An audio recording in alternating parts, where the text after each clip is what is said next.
football experience. Top running back transfers for the 2024 season episode on the Sports Gambling Podcast Network is brought to you by Cut. Cut is a peer-to-peer social betting platform that's US based and available in 40 different states. Head to cut.com. That's KUTT.com. Use that promo code SGPN for a 10% deposit bonus. We're also brought to you by Underdog Fantasy. Play their fantasy pickup for a chance to win 100 times the amount of money you could enter in NBA, NHL, college basketball, and much, much more. Sign up today using the promo code SGPN to get 100% deposit match. We're also brought to you by Champs. Run your own March Madness pool and enter Champs free bracket contest for a chance to win $1,000. Go to sportsgamblingpodcast.com/champs to enter today. We're also brought to you by Hall of Fame Bets, the sports betting research platform for parlays, player props, and game lines. Download the Hall of Fame Bets app or visit hofbets.com. Use that promo code SGPN to get 50% off your first month and start making smarter bets today, people. And remember, as always, folks, too, let it ride. This is Mike Leach, head football coach at Mississippi State, and you're listening to SGPN. Let it ride.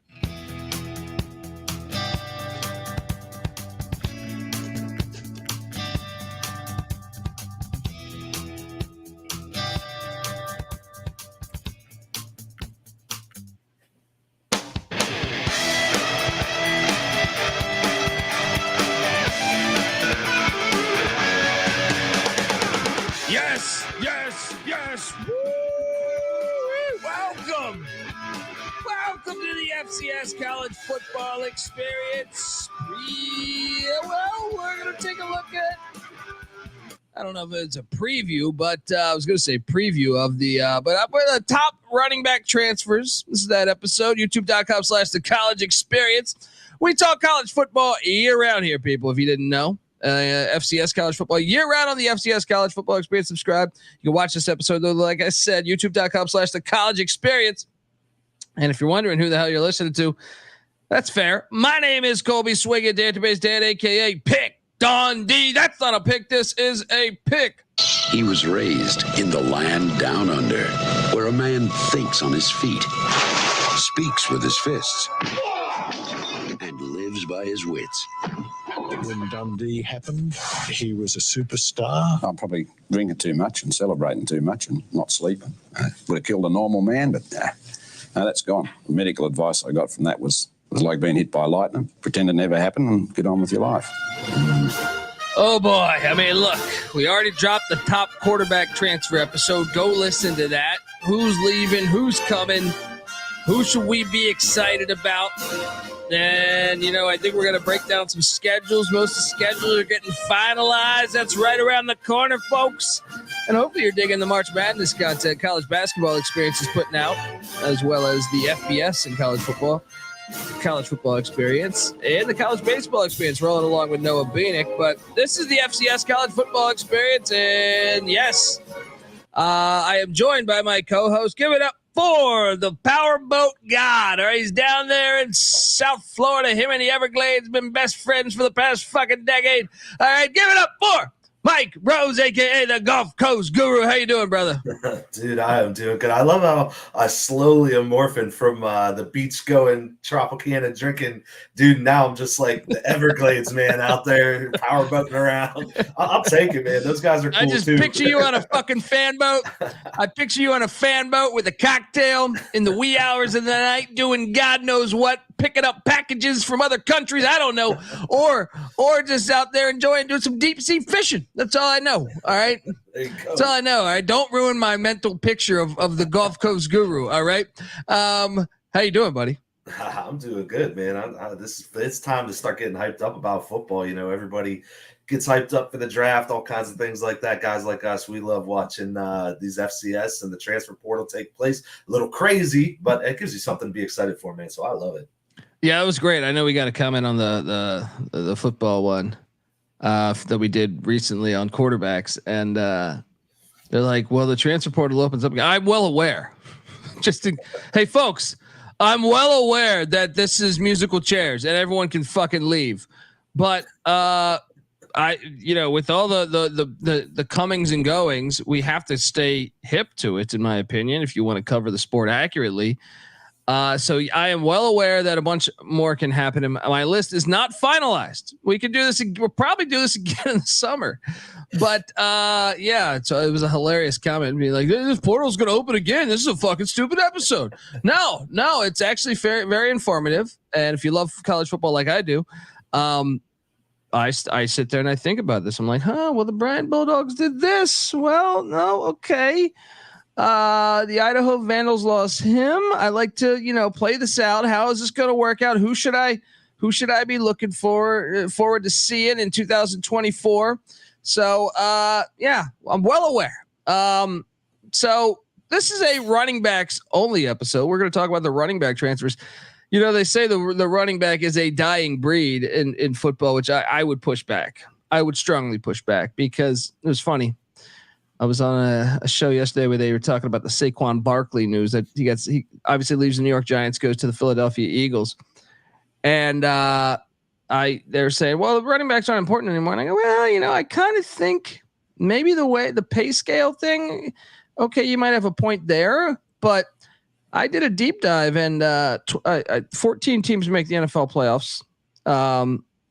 Or was it 16? It might be 16 now. 14 of the 16 teams that made the NFL playoffs were top 17 rushing attacks in the NFL, including both teams that played in the Super Bowl. Only 2 teams that made the playoffs were in the bottom half of the league in rushing the ball. So there's that. And I would also then bring up the Michigan Wolverines in the FBS. I would also bring up the South Dakota Jackrabbits in the FCS. Run heavy teams. I don't know why this, Mike Leach is a good friend of ours. Rest in peace to Coach Leach. But I believe Coach Leach was a genius for his offense. He modeled it after the triple option. He's told us that several times. And but I love this narrative that running the ball is gone because I just think it's the silliest, stupidest logic of all time. Mike, your thoughts in general about the running back? Is the running back position, is it dead?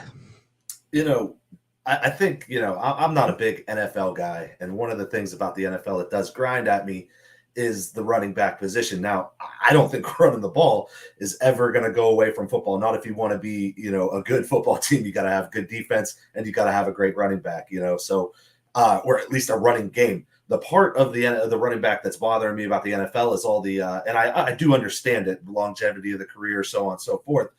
But I do miss the Curtis Martins, the Marshall Falks, the bell cows, Yes. Yeah. Those were my favorite guys. Watching the NFL back in the day was watching the bell cow backs, and you do miss that in the NFL now. You have these guys, they pop up for a year or two, and then next thing you know, Le'Veon Bell, you're splitting carries, you're all over the place, you're taking years off because you're not getting the money. That's one of the things I hate about the NFL nowadays. But guess what? We cover college football here on the College Experience, and the running back is alive and well. Bijan, he ran the ball at Texas, baby. I don't care what he does for the Falcons. Yeah. So let's go. The Michigan Wolverines ran the shit out of the ball. What was that Penn State game? They ran it like 30 straight fucking times.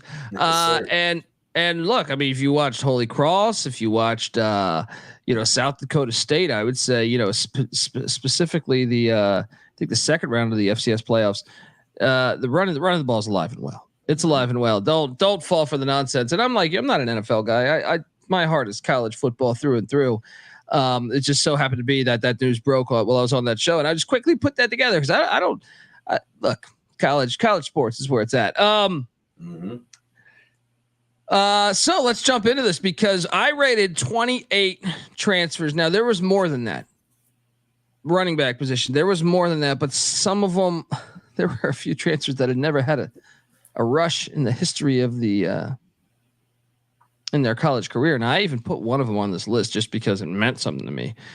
But there was a few other ones like an Army transfer, a Navy transfer that have never had a rush. I just thought and when I threw this list together, I must admit that I was doing more. There was maybe one or two that fell through the cracks that maybe I thought could put them in a different spot. But so I rated 28 running backs that transferred FCS and FBS, and youtube.com/the college experience. You're gonna be able to see. I made a graphic for us to see here, but I was curious though, Mike, the ones that left for the FBS. How many was it that left for the FBS? It was a few, right? I got 10 names that I wrote down that I saw that took off from the FCS to the FBS, and at least 4 of them are big names. So not a ton going that way, but there's some good ones. You want me to rattle some off? Yeah, rattle those off. Let's go. All right. Let's start in with some guys that went over 1,000 yards last year. Javon Jackson jumping from Austin Peay to UTEP. So he's following head coach there. Gotta love that, the whole team. And that's the new thing. It's like Dion at Colorado when he brought in a lot of Jackson State guys. And, I feel like they're Texas State's GJ Kinney brought in like his entire Incarnate Word team. That's just the way that this thing is going to go, I think, for right now. I couldn't help but laugh seeing Nick Saban lobbying, with Ted Cruz today in Washington, D.C., saying, well, the game has changed. They're only about money here. Back when I started, what are you talking about? What are you talking about? Alabama and LSU has been paying players for 40 fucking years. Do not read into the bullshit. But anyway, so he follows coach to UTEP. I am excited. Scotty Walden, hilarious at the basketball game, a week or two ago. Dressed up at all, painted himself in UTEP colors, getting the fans involved. It's a shame they lost that game. But I'm excited about the Miners. Obviously, I think the Sun Bowl is one of my favorite venues in all of college football. I hope people appreciate that. And that is exciting. It sucks for Austin Peay, but that is kind of what happens in this industry right now. Yeah, I mean, I think if I remember back, I think there is somebody that went to Austin Peay too. So they seem to have reloaded a little bit. I think we'll get to him if I remember right. But they also brought Marquez Taylor. That guy has no carries, but he's following Scotty Walden, and he's a freshman running back. So I have a feeling he's got what he wants out there in UTEP. Let's go with the next one. Idaho transferring out to Utah, who knows how to use running backs. I know you know this guy, Anthony Woods, 1,100 yards last year, 5.5 yards per carry, 16 touchdowns, monster. Yeah, and the Utes get a. I mean, he's a stud. He's a stud, and I think that was a shocking one to me. I mean, right when when Idaho lost to the Great Danes, I think it was.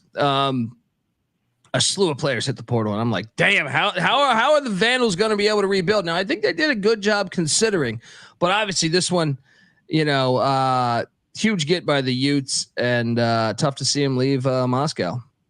Yeah, everybody, and then Albany did the same thing after they lost too. So a little bit of wild action in the transfer portal after those games. Next up, and Sam Franklin, I got a big Oklahoma Sooner fan at my workplace.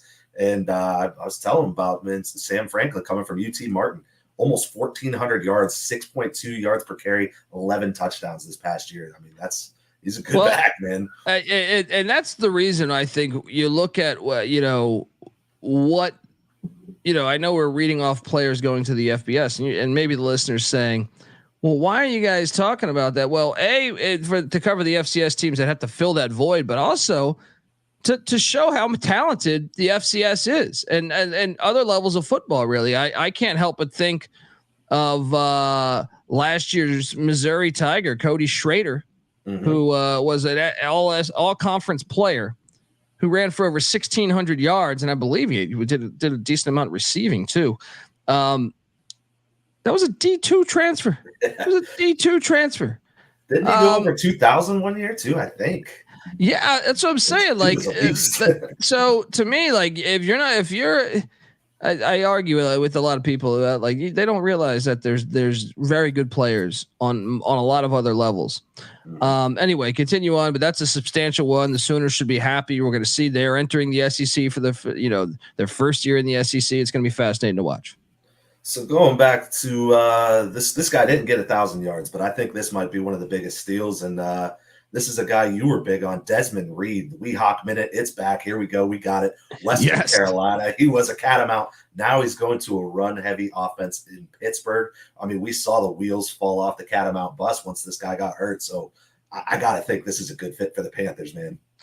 Well, and they brought in their offensive coordinator too, so he's gonna be kind of been running out of the same schemes that they previously did, and Pat Narduzzi historically, you got to like the running backs that have come out of there. Anamanaconda or whatever the fuck his name was, it was a stud that he's in the NFL now. Obviously, James Conner wasn't that far back, played with the Steelers and the Cardinals.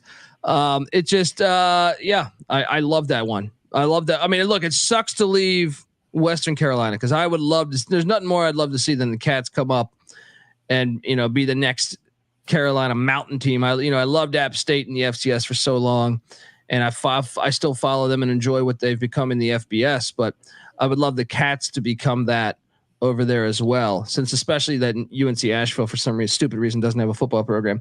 But okay, continue on. Yeah, so let's do a little bit of SWAC action, man. You got Jerron Howell coming from South Carolina State. This dude was a freshman. He's going to South Carolina now, up to the big leagues, going to the Gamecocks. Freshman, ran for 809 yards, 7.9 per carry, 7 touchdowns this past year, man. Look out. There's another one of the coaching change, perhaps. Buddy Pugh, legendary head coach down there at South Carolina State, he retires. Now, South Carolina State did go out and get a guy that we'll be talking about in a little bit, but that's going to be interesting to see how that works there in Columbia. But I do think the Bulldogs responded well considering that news. Mm-hmm. They've had a lot of new faces on that team, so it's going to be interesting what happens. But another SWAC, maybe leaving because old Coach U left. But Grambling State going to San Jose State, quite the trip. Floyd Chalk the fourth, 696 yards, 5.7 per carry, 9 touchdowns last year. Cali. You know what's interesting, and Grambling brought in a Hawaii transfer. We're going to talk about in a little bit, but he goes out to San Jose State, and I'm curious to see if he stays at San Jose State, considering the late shift. Brent Brennan going to Arizona, Ken Niumatalolo taking over. Niumatalolo loves running back, but I think surprisingly, Niumatalolo hired an OC that likes to pass the ball a little bit. So they might be running some air raid stuff or some run and shoot stuff there. I think in San Jose. Kind of crazy, but we'll see if he stays put there. What have you updated as this goes forward? Anyway, what do we got next? Yeah, Jaden Brown going from Gardner Webb, the running Bulldogs. Everybody's left that team, running on out of town. So he's going to go up to UConn, 629 yards last year, 5.6 per carry, 5 touchdowns. Also did pretty good in 2022. So this is a guy who could find the end zone, and he found a home in UConn with Coach Mora. Yeah, and Coach Moore has been on the show before. Great guy. And I like UConn. It sucks, but Gardner Webb, the coach left. I can't blame the players too much if the whole fucking regime left. So, I think it's a great get for UConn, and I'm excited to see how they do in year 3 of the Mora era. And Gardner Webb, I think they responded well. We'll talk about them in a little bit. Yeah, I agree. I got one more that I think is of major note. Tyler Purdy leaving Holy Cross, following Coach Chesney.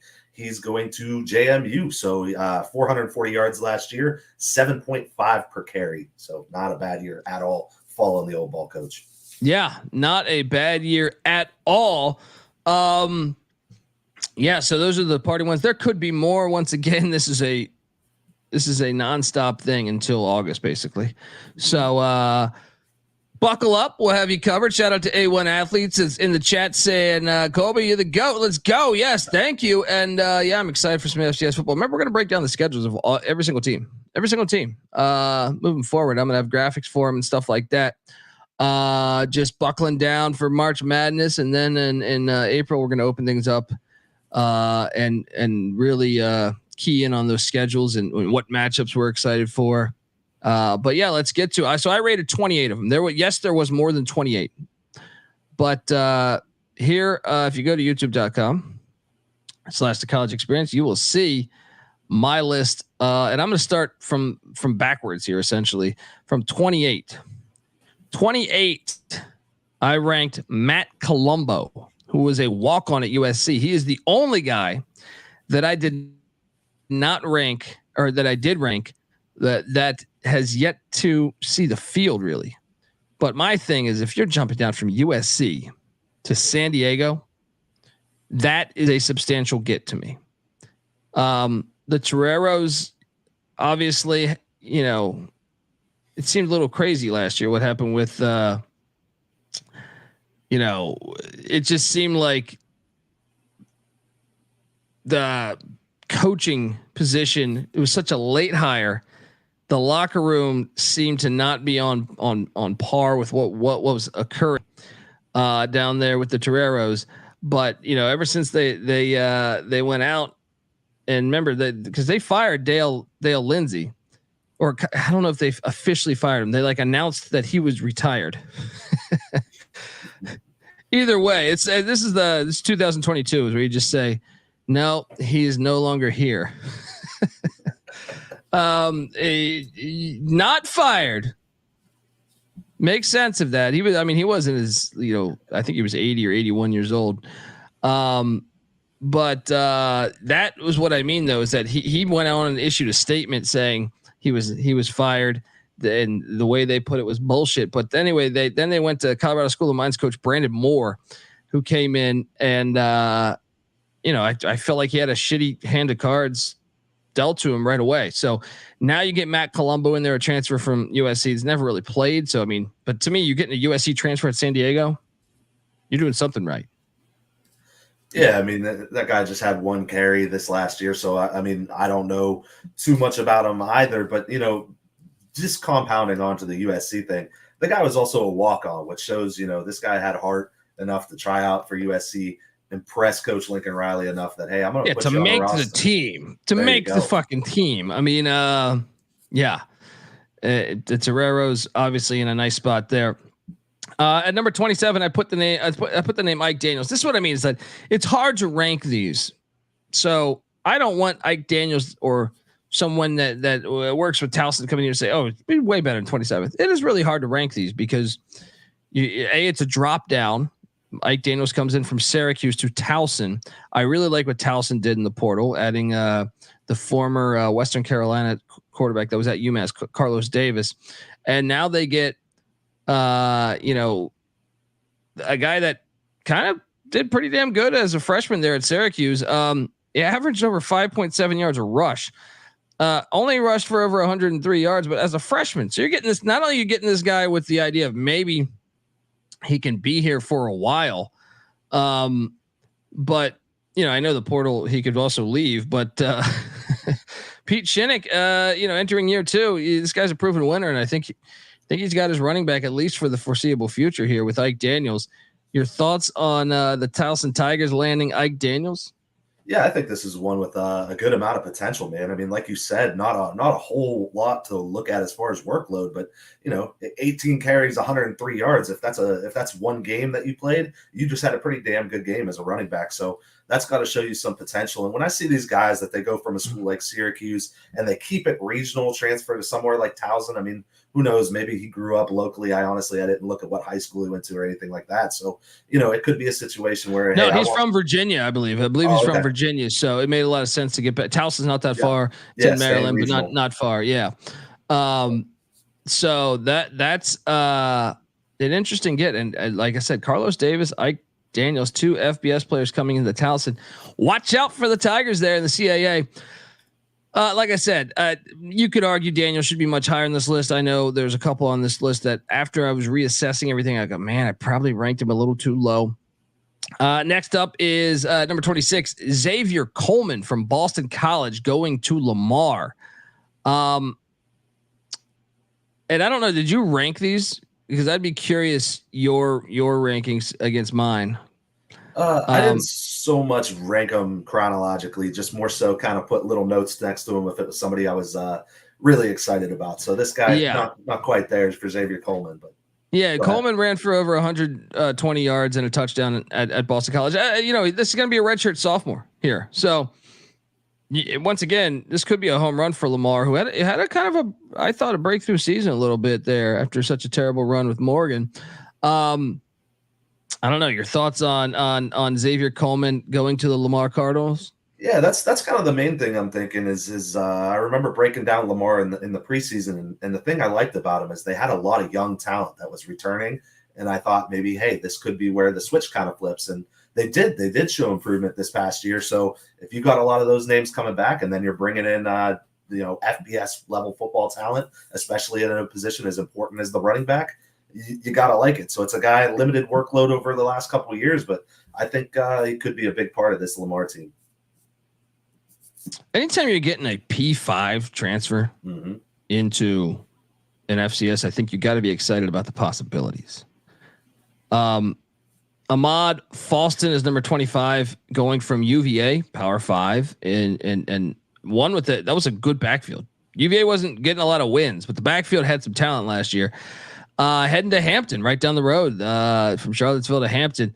This is a nice get. I know, Falston didn't play a ton in his time there in Charlottesville, just 29 yards last year, but he's a senior. He's experienced. I think it's a great get for the Pirates. As they've hit, they've jumped ever since they jumped to the CAA. They've had their struggles. Now they're getting a guy that I think maybe could be their bell cow, and you never know what can happen. You can keep landing big time transfers like this. So I think it's a great get for the Pirates and their football program. Yeah, I agree. I mean, one of the things, like you said, that the Virginia, rough season that they kind of had, they showed some spurts of maybe some improvement. But one of the things I would key in that they looked a little better with was running the football. So this guy made a Power 5 roster of a team that was good with running the football. He's experienced, and you nailed it on the head too. If they want to start to compete in the CAA, they're going to have to start finding the talent to do so. And this is where you start. Bring some P5 guys down. Let's see what happens. Yeah, and I know you just touched on Grambling a minute ago. My number 24 ranked guy, Jordan Johnson, coming in from Hawaii. I thought this was a great get for Grambling. Considering Grambling's coaching change, Hugh Jackson gone, they bring in why am I drawing a blank on the Nebraska interim head coach? Mikey Joseph. Yeah, Mickey Joseph. Yeah. So going out there and landing, I think they found their number one, probably Jordan Johnson coming in, and what he did at Hawaii a year ago as a freshman, 200 yards. To me, it's like, hey, you're getting a freshman to go to the island, play Mountain West football. I think it might be able to work out at Grambling with Jordan Johnson. Your thoughts on this get? You lose one kid to San Jose State, you bring in someone from Hawaii, you stay with Mountain West talent in the backfield. Your thoughts? Yeah, exactly, man. I mean, losing Chalk that hurts. That's a loss, but you got to expect it when you have a coaching change like that. I think it's a good sign for Grambling that Joseph was able, and this is what we're trying to see, is these coaches come down to SWAC, to the HBCUs, and bring in some big name talent, follow the Deion Sanders mold. So I think it's a great get for them, to lose, like you said, a Mountain West talent essentially and bring one in. Jordan Johnson, 5.8 yards per carry. So, hey, there's promise there. Can't ask for much more than that. Yeah. Number 23, I had KZ Adams from Georgia State going to South Carolina State. This is what I was referring to earlier, also on the fact that, South Carolina State obviously lost their stud back to the Gamecocks. Now he only had 61 yards last season at Georgia State, but he's a redshirt sophomore. So this is another one that can pan out. Georgia State loves to run the rock too. I know Sean Elliott left for South Carolina, but when he was there, the backfield you could always kind of trust, in my opinion.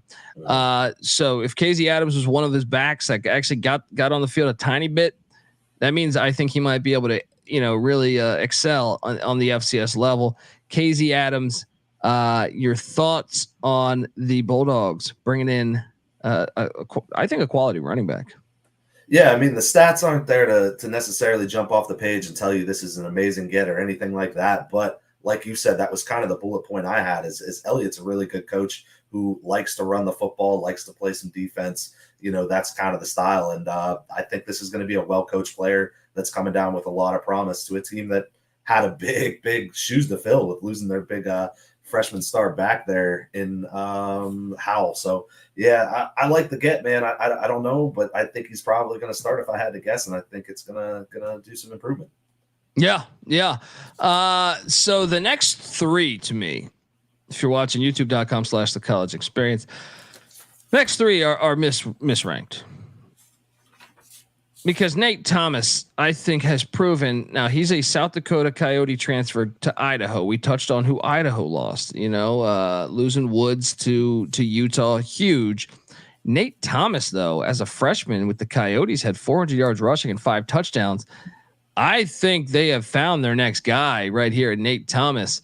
That's a great freshman year. Once they turned to him, he didn't look back, and he had pretty good numbers considering he was a freshman.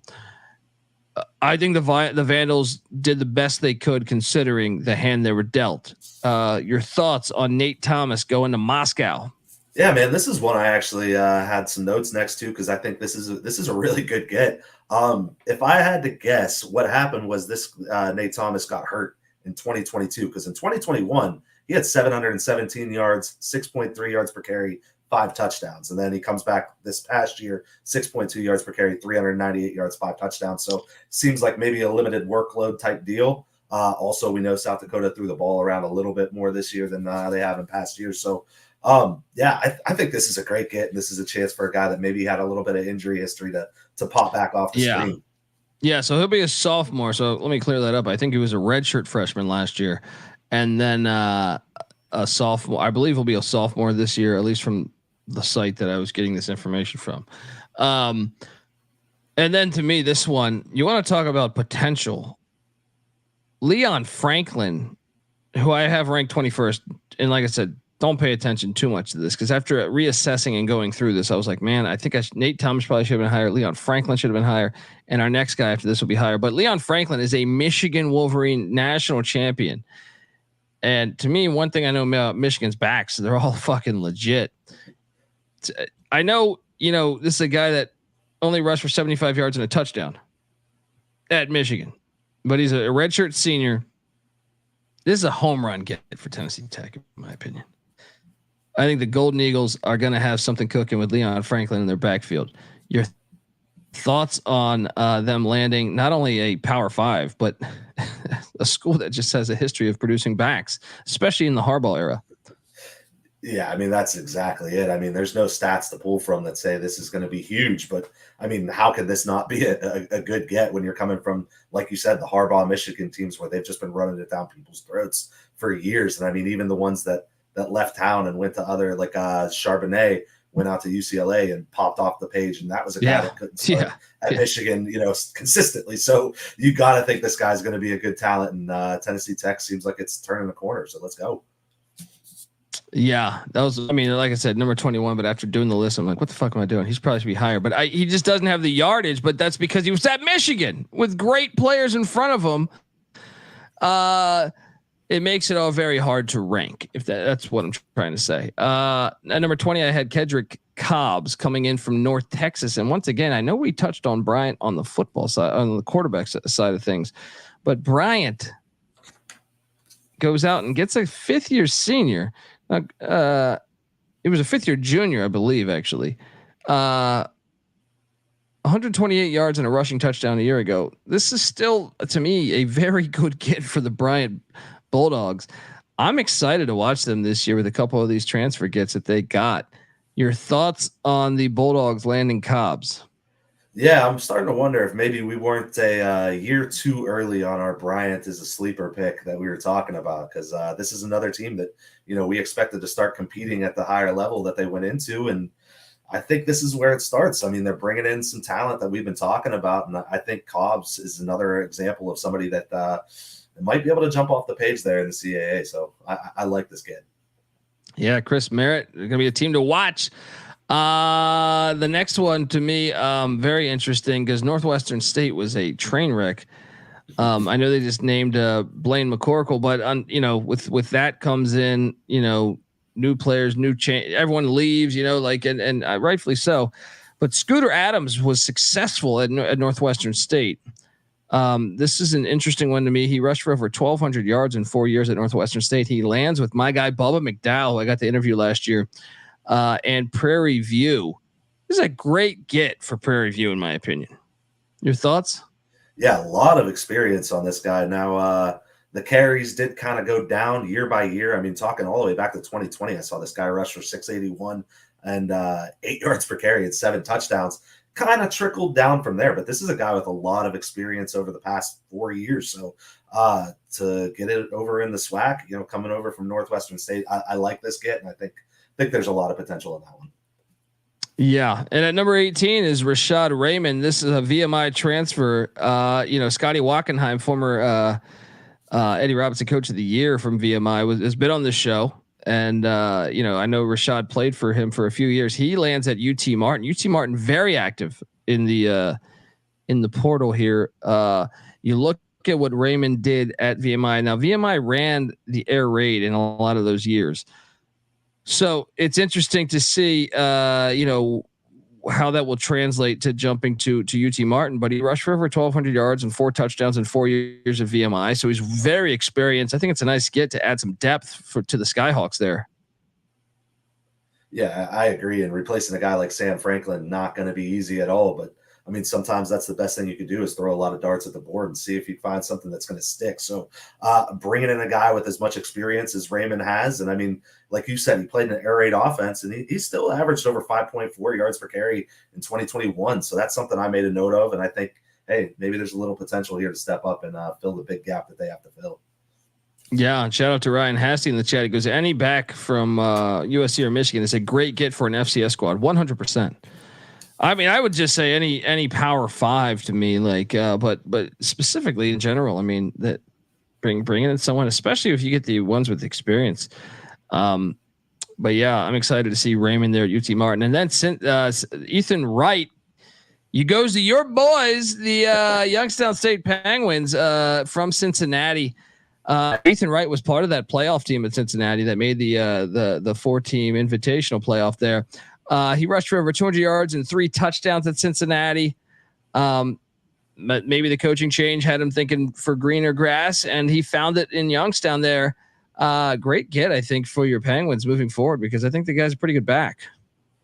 Yeah, I mean, you don't go to Youngstown for green grass. You go there for snow and, boarded up windows. But, it will still take them out there in Stanbaugh Stadium in the Ice Castle, man. Let's do it.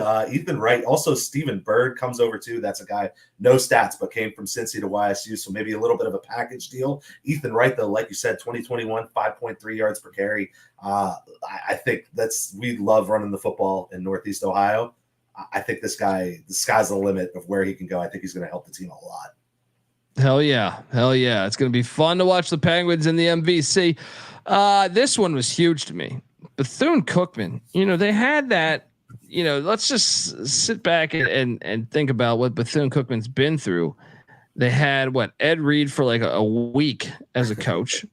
It didn't work out. I think he never even signed a contract, if memory serves me correct. And then, they go and get Raymond Woody, who was 3-8 last year. He was former Florida Atlantic guy, but I mean, a guy that played at Bethune-Cookman in the early 90s. And look, I think they have made a decent hire, considering 3 wins there was better than I thought it was going to be, right? In year 1. Then I mean, what he was walking into, and then he lands Courtney Reese, who I think is a very, very good get.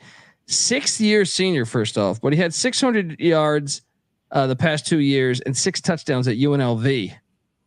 I think this is a home run get for Bethune-Cookman, and I'd watch out for the Wildcats. I know it's just one position, but that's a great get.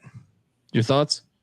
Yeah, I mean, this is a team that clearly, one of the things surrounding the Ed Reed that seemed to come out of things was that this is a team that needs to start investing in football if they want to be taken seriously.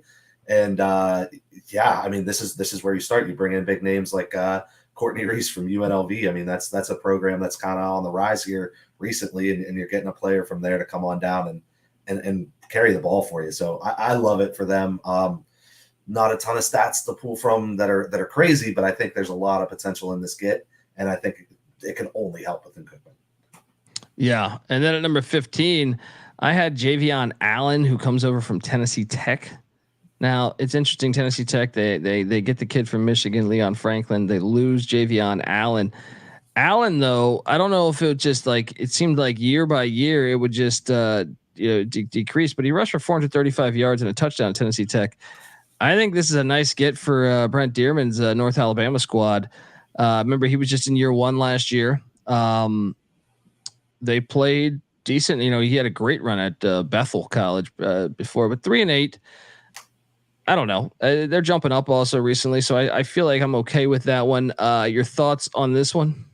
I mean, this is a North Alabama team that under Dearman, Dearman to me did one of the more impressive coaching jobs. And I know that record doesn't look like it, but if you look game by game, I remember them fighting from week one all the way through. So this is a team that showed a lot of improvement this past year.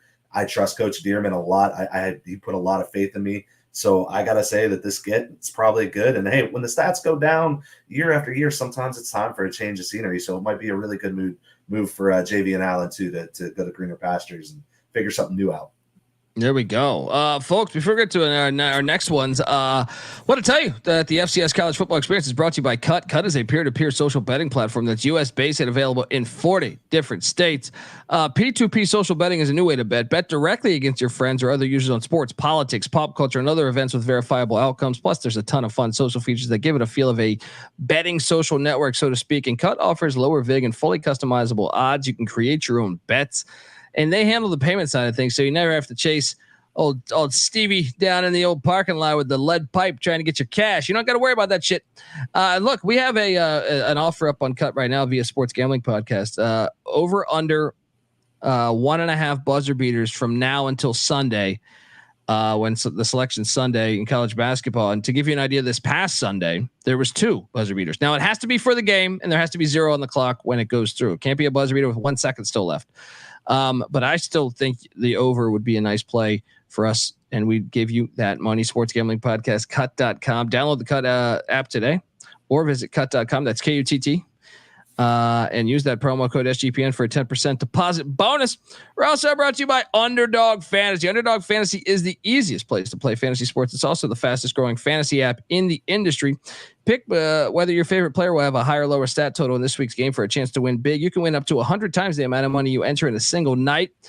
And you just pick between 2 to 5 players to build a pick'em entry, and boom, turn in that lineup. And obviously, the more players you add, the higher value goes up. Your odds go up. So sign up today with the promo code SGPN and get your first deposit doubled up to $100 as well as an instant pickup special. Visit UnderdogFantasy.com or find them in the App Store. Don't forget to register with the promo code SGPN to get your first deposit doubled up to $100 as well as an instant pickup special at Underdog Fantasy. We're also brought to you by Merch Madness. Yes, the SGPN merch store is going fucking wild. You can get a Pick Dundee t-shirt over there. 15% off everything in the merch store with the promo code Madness. Get on over there. We got a ton of great shit. So check it all out. You get a dog bowl for your dog. You know, you gotta love the dogs. And yeah, get on over there. Check it out. You'll dig it. All right, we are back on the FCS College Football Experience, youtube.com/the college experience. Get over there, hit that like, hit that subscribe. I see 190 people in here watching. What are you doing? Get on over there, hit that like, hit that subscribe.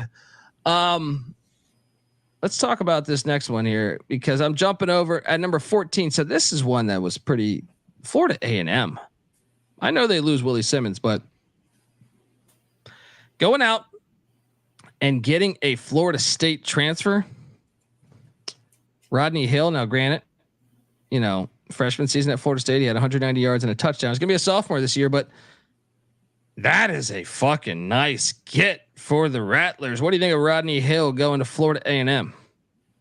Yeah, I mean, you gotta love that because it's the one thing you don't want to see after winning the Celebration Bowl is you don't want to see things kind of taper off, even though you lost Simmons. So in comes Colsey, and now he's bringing in. We still got Richardson there at quarterback. We talked about him on the quarterback episode, and now you're bringing in Rodney Hill from Florida State. Sure, we don't know a whole lot about him, but just the name, just the brand, coming from Power 5, coming from Florida State in, you know, obviously undefeated regular season right next door. Yeah. So let's go. I love the get, man. And then this is one that really caught my eye. Wagner's Zachary Palmer-Smith transfers over to Richmond. Spiders always doing good work there. You see what Richmond is able to do by, you know, I know people think that Wagner, the vacuum company, how great of a get. This could be a low key one. I feel like if you're ranking this one, he rushed for over 948 yards and 5 touchdowns in 2 years at Wagner. I kind of like what the Spiders are doing, bringing in Zachary Palmer-Smith. Your thoughts on this one? Yeah, Wagner, a little bit of feistiness, a little bit of new life this year. Didn't light up the scoreboards, anything like that, but definitely more promising. And this is a guy that ran for almost 700 yards and over 5 yards a carry this year. So on paper, it looks like a good get to me, even if he's just a compliment back. Yeah, this next one too is one that I'm excited about, and I think if you're not paying attention, the Montana, we know what they did. Got bringing in Logan Fife, the quarterback from Fresno State, but now they bring in Stevie Rocker Jr. from Arizona. Arizona had a very good backfield last year. Now, obviously, they had a great run. They won like 10 or 11 games. I think it was 10, maybe if memory serves me correct. I'm just going to go ahead and say I think this one is maybe a little bit better than what the stats indicate right now. You look at what he did. He had only 153 yards as a freshman at Arizona, but to me, Arizona's backfield was really good. Now he gets to head off to Missoula. I think this could be one you're saying, hey, the stats weren't there saying he was 1,000-yard rusher, but who the fuck is this guy on Missoula or on Montana that is sitting there killing it? I think this could be that guy, Stevie Rocker Jr. Your thoughts? Yeah, for one, I think it's Montana.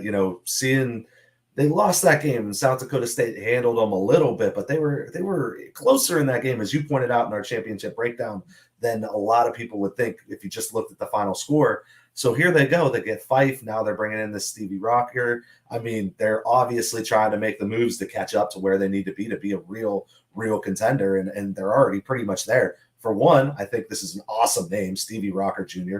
Love it. So it sounds like an old school musician, I don't know, lead singer of Poison. If it wasn't Brent Martin. Yeah, that's what I'm saying. It definitely seems like he's got been involved with some rock and roll. He's maybe in Rat or Cinderella, the one that people don't know the lead singer's name. It was Stevie Rocker Sr. So this Stevie Rocker. Anyway, Stevie Rocker Jr. is. Dude, I think one thing about Jed Fish, his time in Arizona, that dude recruited the doors off of that place higher than it's ever been done there. So if this is a guy that's coming from that program, I feel good about this pickup, man. I think it's going to surprise some people. Yeah. And then at number 11, Patrick Smith from Vanderbilt.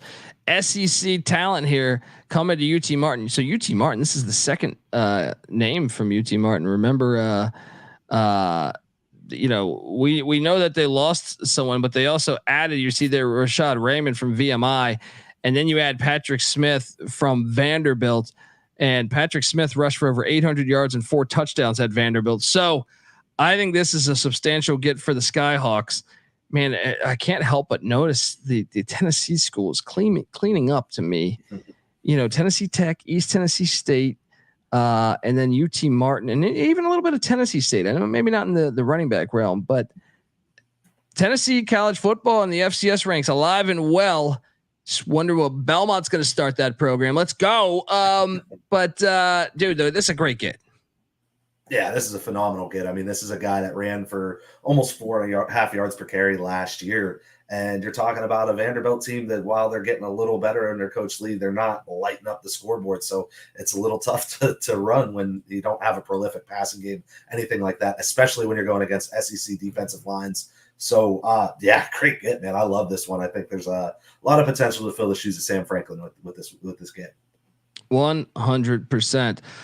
Look, we're going to get to the top 10 that I put here. But before I do that, I want to tell you that the college football experience, the FCS college football experience, is brought to you by Manscaped. We top of the morning to you. This episode is brought to you by St. Patrick's Day's Shamrock Shavers, Manscaped's Lawnmower 5.0.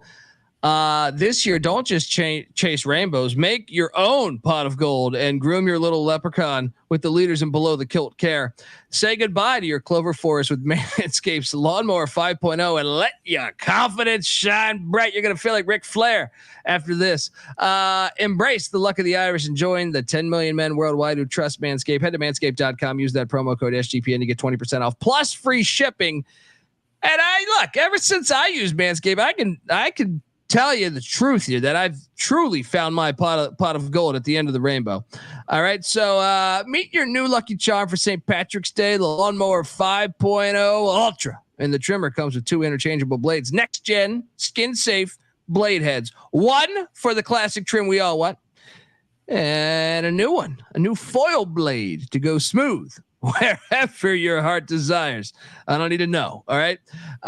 Equipped. This thing's got dual LED lights, spotlights. It is. I mean, shit, you're on that power boat out there, Gulf Coast crew. Load up on this. You're going to be good. Navigate your Shamrock patch in peace, people. And if you're worried you'll make a mess, fear not. This wonderful invention is fully waterproof. All right.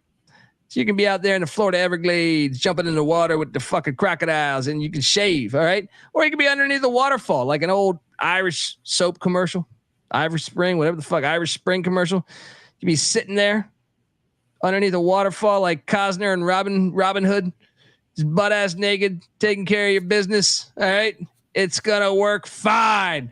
Get 20% off and free shipping with the promo code SGPN at Manscaped. That's 20% off and free shipping with the promo code SGPN at Manscaped.com. This St. Patrick's Day, make sure your little hairy leprechaun is luckier than ever with Manscaped. We're also brought to you by Champs. Champs is hosting a free March Madness bracket contest for a chance to win $1,000. Plus, if you host your own March Madness pool, you on Champs, you'll get an extra free entry into the bracket contest. Tiebreakers are determined by who enters first. So make sure you register now and don't miss out. Head over to sportsgamblingpodcast.com/champs. That's sportsgamblingpodcast.com/champs. We're also brought to you by Hall of Fame Bets. Win bigger by betting smarter this NBA season with Hall of Fame Bets, a sports betting analytics platform for parlays, player props, and game lines. Research every NBA and soccer bet with historical stats and data. Stop betting in the dark and join over 30,000 users researching with Hall of Fame Bets to craft more intelligent, data-driven parlays. Download the Hall of Fame Bets app or visit HOFBets.com. Use that promo code SGPN to get 50% off your first month today. Start researching, start winning with Hall of Fame Bets. We are at the top 10 ranked FCS running backs transferring in by Pick Dundee. And this could all change by July, August. At number 10, I put Justice Jackson. Your name is fantastic. All right.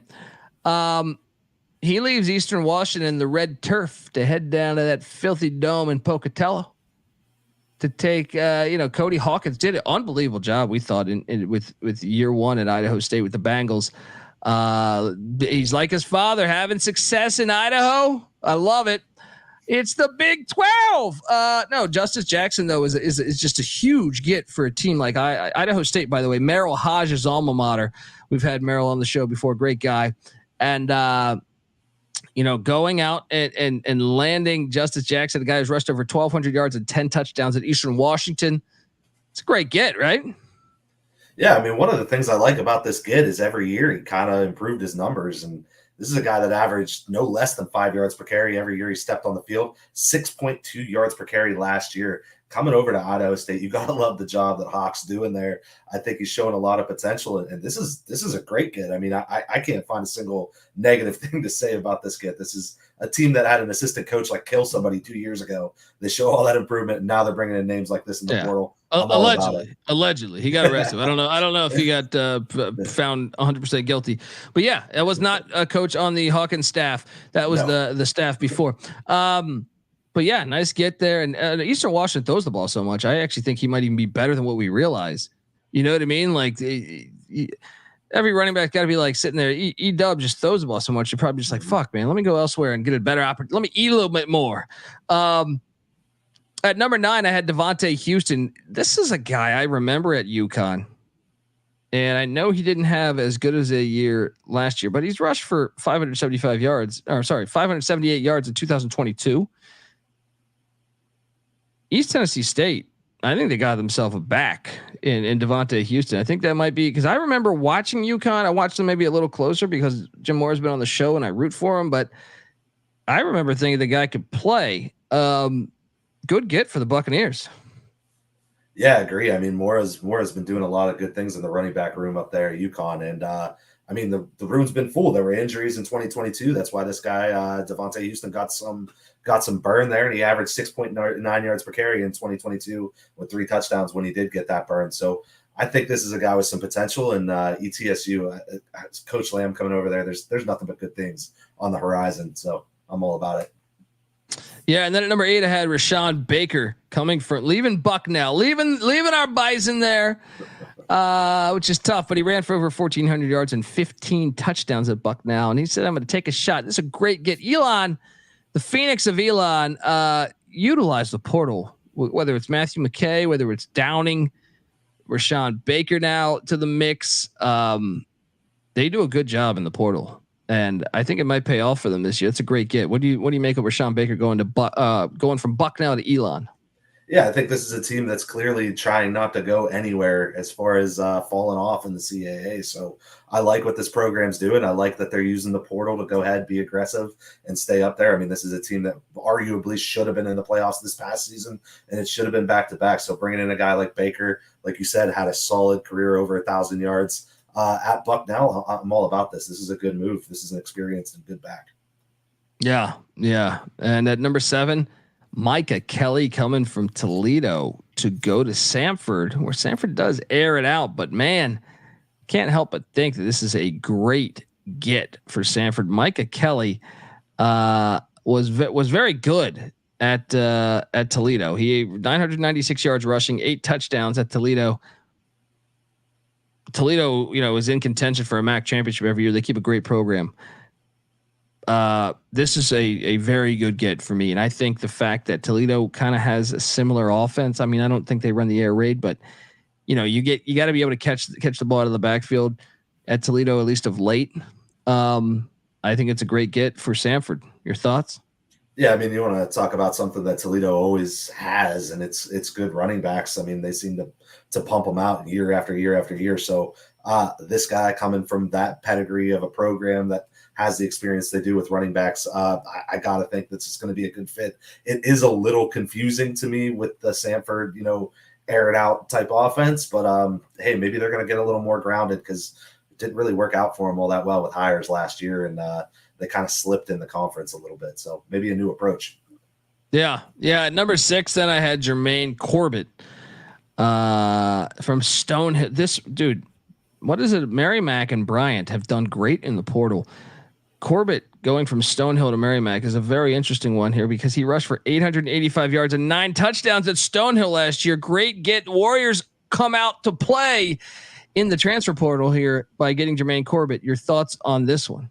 Yeah, and then the year before, over 700 yards and 6.3 yards per carry and 9 touchdowns again. So, I mean, this is a guy that's done a bang-up job for 2 years straight.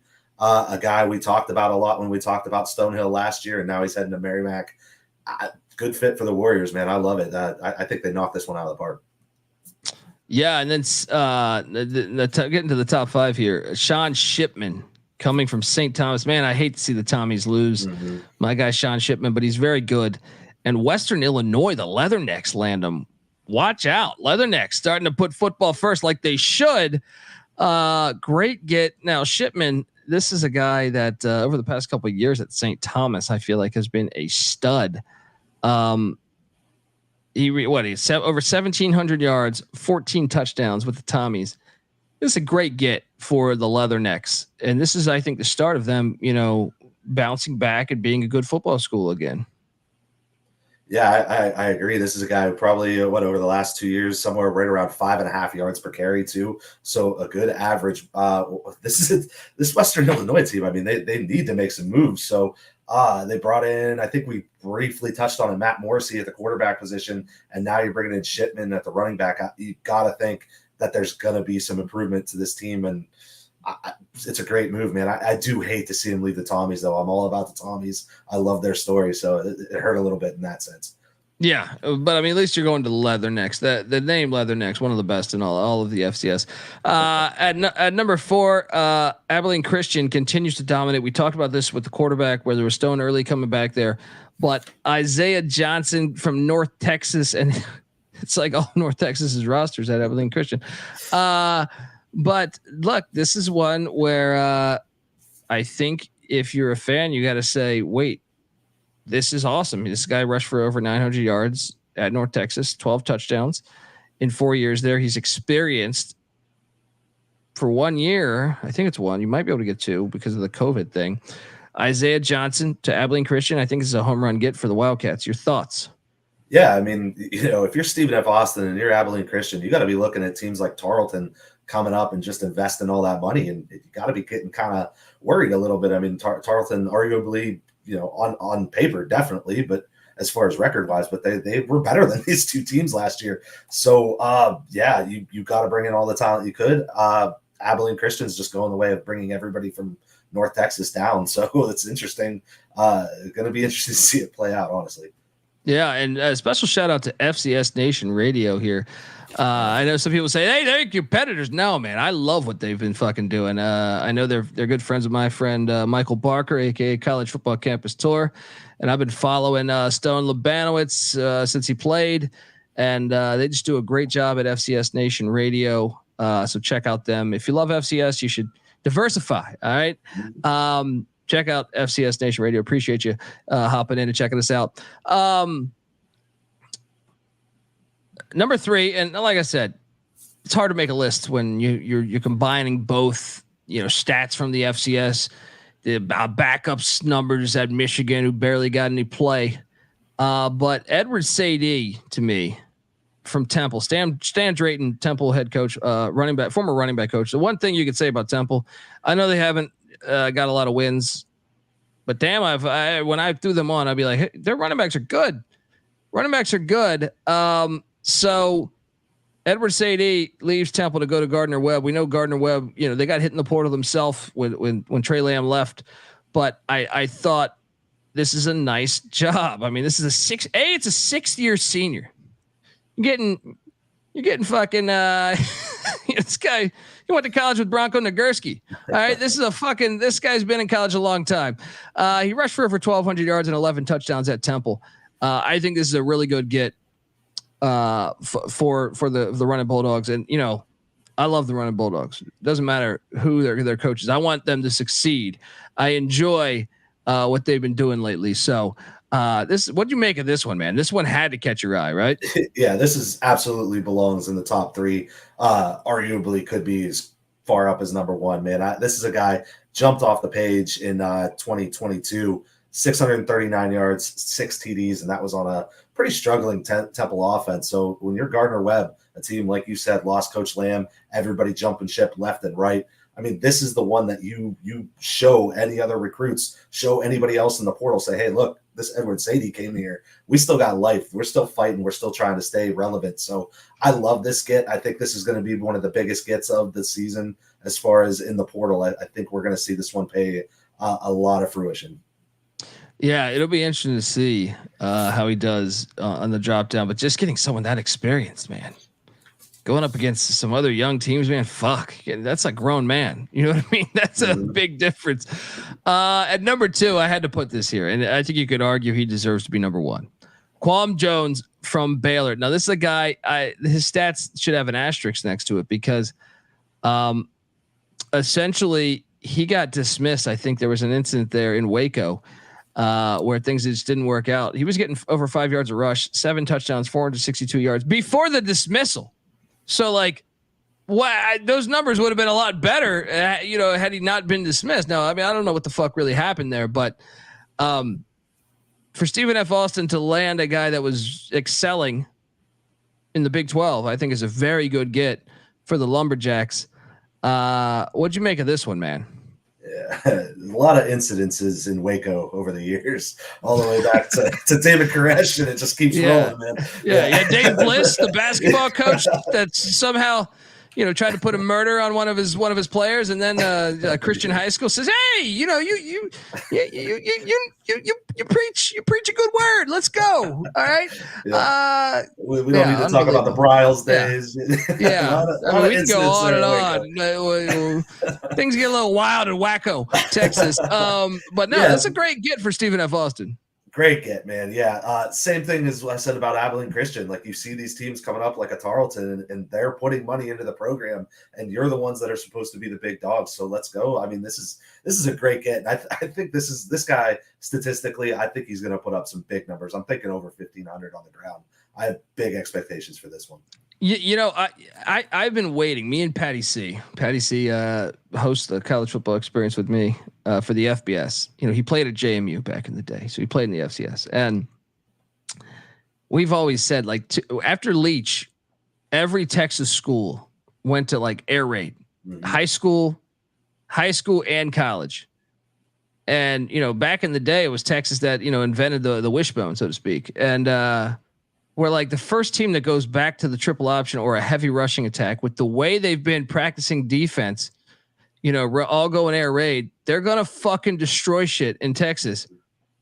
Stephen F. Austin, maybe you've been listening to us. Hopefully, I don't know. I think you're probably still going to go air raid, but I'm still waiting for that to happen because you got a running back like Quam Jones or maybe Isaiah Johnson at Abilene. One of these schools has to zig when they zag. You know what I mean? Like you got, I'm just dying to see someone go. It doesn't even have to be triple option. It could just be like just power, like Jim, like what Michigan did. I-form shit, just load up. I would just love to see it. Maybe this is the start of it. I don't think so, but I think they'd be foolish not to, man. Yeah. So some schools got to take a shot on that.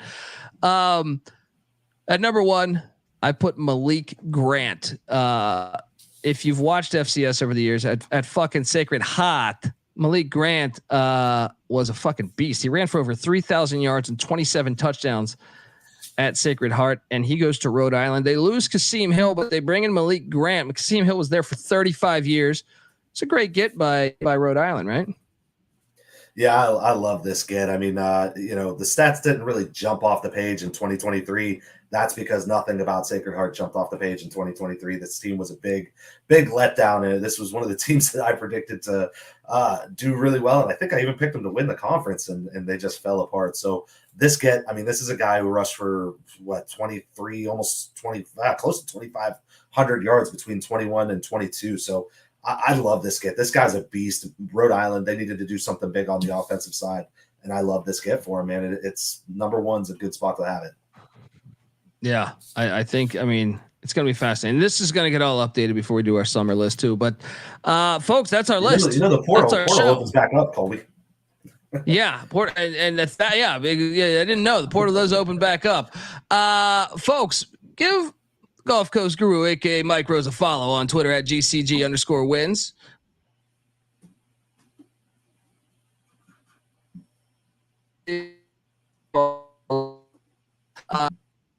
Possibly 2 weeks because of March Madness.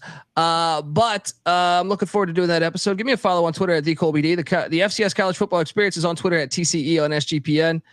And we're just getting started. So subscribe, hit that like, youtube.com/The College Experience. As we're going to break down every team's schedule. We're just fucking getting started here. Until next time, folks, this is the FCS College Football Experience. You better start thinking about yours. And we out of here.